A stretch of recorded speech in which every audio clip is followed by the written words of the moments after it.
Shalom, kita berjumpa lagi lewat sermon hari ini. Kita akan sama-sama belajar kebenaran firman Tuhan dari salah satu tokoh Alkitab di Perjanjian Lama yang mungkin Bapak Ibu Saudaraku yang kekasih di dalam Tuhan sudah sangat familiar dengan tokoh ini. Tokoh ini adalah Nabi Elia. Dalam kisah ini, yakni di 1 Raja-Raja 17 ayat 1 sampai ayatnya yang ke-6, di sana dikisahkan bagaimana Allah mengutus hambanya abdi Allah, yakni Nabi Elia, untuk menyampaikan pesan kepada Raja Ahab yang berkuasa waktu itu, bahwa Allah akan mendatangkan kekeringan atas Israel. 1 Raja-Raja 17 ayatnya yang pertama. Di sana dikatakan, lalu berkatalah Elia orang Tisbet dari Tisbe Gilead kepada Ahab, demi Tuhan yang hidup, Allah Israel yang kulayani, sesungguhnya tidak akan ada embun atau hujan pada tahun-tahun ini kecuali kalau kukatakan. Hukuman kekeringan ini merupakan akibat dari tindakan Raja Ahab yang melakukan apa yang jahat di mata Tuhan. Seperti kita ketahui apa yang dilakukan oleh Raja Ahab waktu itu, yakni melakukan penyembahan berhala, menyembah Baal, bahkan membuat patung Asyera, dan juga raja membangun dan membuat kuil-kuil mezbah untuk Baal. Tindakan ini benar-benar menimbulkan sakit hati kepada Tuhan.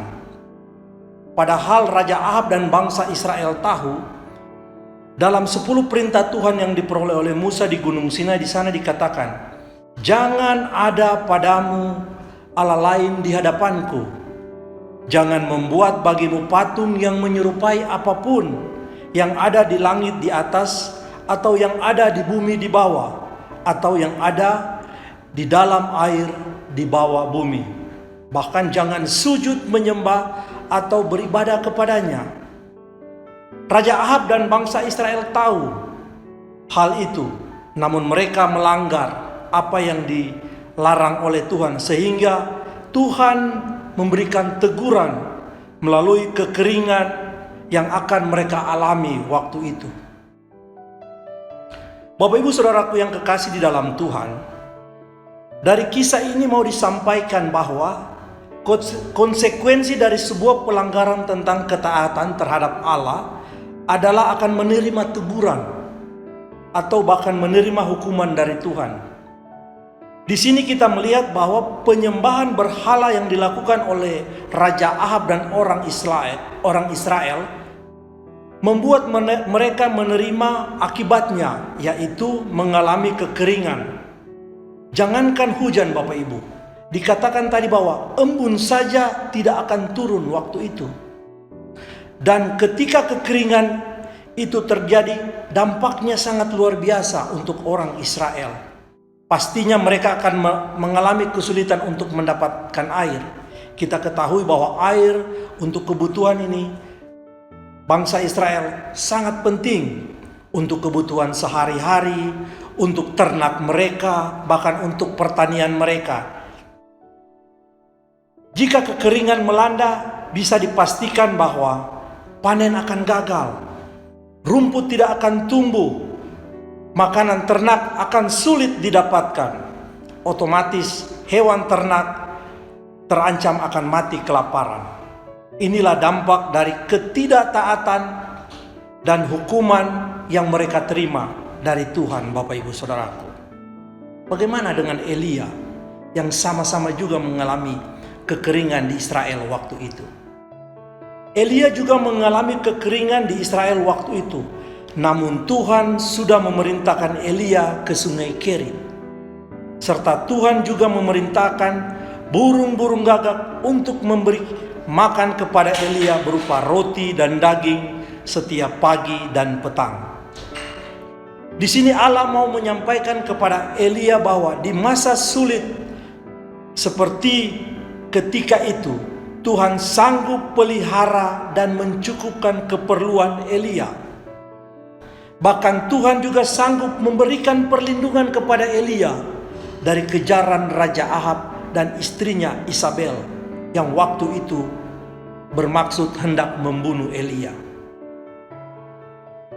Bapak Ibu Saudaraku yang kekasih dalam Tuhan, bagi Elia ini bukan pergumulan yang biasa. Walaupun memang ia seorang nabi dan abdi Allah, namun Elia tetap manusia sama seperti kita. Ada rasa takut ketika dikejar-kejar untuk dibunuh.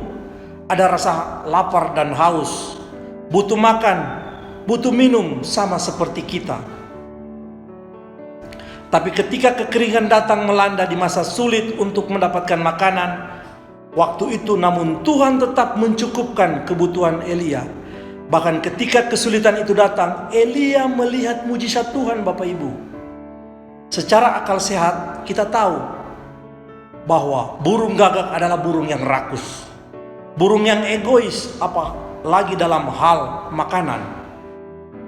Burung ini tidak pernah mau berbagi makanan dengan sesamanya. Bahkan justru burung ini saling merampas makanan ketika mereka makan. Di sini Tuhan mau memperlihatkan kepada Elia dan kepada kita, apa yang mustahil bagi Elia dan bagi kita, itu tidak mustahil bagi Allah. Allah punya cara tersendiri untuk melakukan rencananya. Allah punya jalan sendiri untuk mewujudkan rencananya kepada Elia dan juga kepada kita, Bapak Ibu Saudaraku.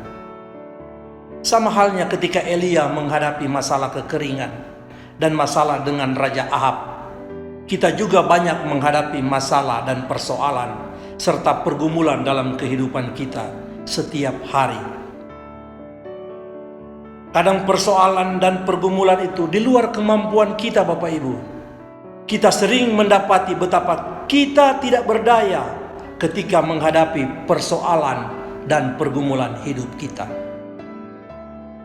Entah pergumulan keluarga, pergumulan pekerjaan kita, pergumulan keluarga kita, keuangan kita, atau sakit penyakit. Ketika Nabi Elia mengalami persoalan dan pergumulan dalam kehidupan pelayanannya waktu itu, ada rasa takut dari kejaran Raja Ahab dan Isabel yang bermaksud membunuh dia, serta musim kemarau yang datangnya kekeringan atas Israel. Ada kesulitan untuk mendapatkan kebutuhan makanan yang berdampak adanya kelaparan di Israel waktu itu. Dua hal ini menjadi persoalan dan ketakutan bagi Elia waktu itu. Sekarang apa yang menjadi ketakutan dan kecemasan kita, Bapak Ibu Saudaraku yang dikasihi oleh Tuhan Yesus? Apakah itu persoalan rumah tangga kita, masalah keuangan kita, masalah usaha dan pekerjaan kita, Sakit penyakit kita yang mungkin sudah berlangsung bertahun-tahun belum juga mengalami kesembuhan. Bahkan kondisi di sekeliling kita di mana COVID-19 sampai hari ini belum hilang dari tengah-tengah kita. Peredaran narkoba dan obat terlarang, banyak bermunculan pornografi yang mengancam anak-anak kita di dalam pergaulan dan keseharian mereka. Di mana lagi mulai muncul ajaran-ajaran yang bertujuan menyesatkan iman kita sebagai orang percaya. Bapak Ibu Saudaraku yang kekasih dalam Tuhan, begitu banyak persoalan dan pergumulan yang membuat kita takut dan khawatir akan hari esok dalam kehidupan kita dan keluarga kita. Bahkan kehidupan anak-anak kita, pekerjaan kita, usaha dan bisnis serta pelayanan kita. Namun Bapak Ibu Saudaraku yang kekasih di dalam Tuhan, ketika seolah-olah merasa tidak ada jalan keluar dalam persoalan yang kita hadapi, yakin dan percaya bahwa Allah yang sudah menolong Nabi Elia ketika berada dalam ketakutan, ketika berada dalam masa kekeringan di Israel waktu itu, adalah Allah yang sama juga di dalam Tuhan Yesus Kristus yang kita percayai dan yang kita imani sebagai juru selamat kita. Dialah yang akan membawa kita keluar dan memberi jalan keluar dari setiap pergumulan dan persoalan yang kita hadapi saat ini. Tuhan punya banyak cara untuk menolong kita. Walaupun kita seringkali merasa bahwa pertolongan Tuhan itu mustahil. Tapi itulah faktanya.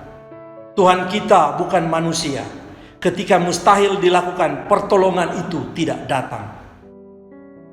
Tuhan kita adalah Allah yang hidup, adalah Tuhan yang sanggup melakukan apa yang mustahil menjadi tidak mustahil.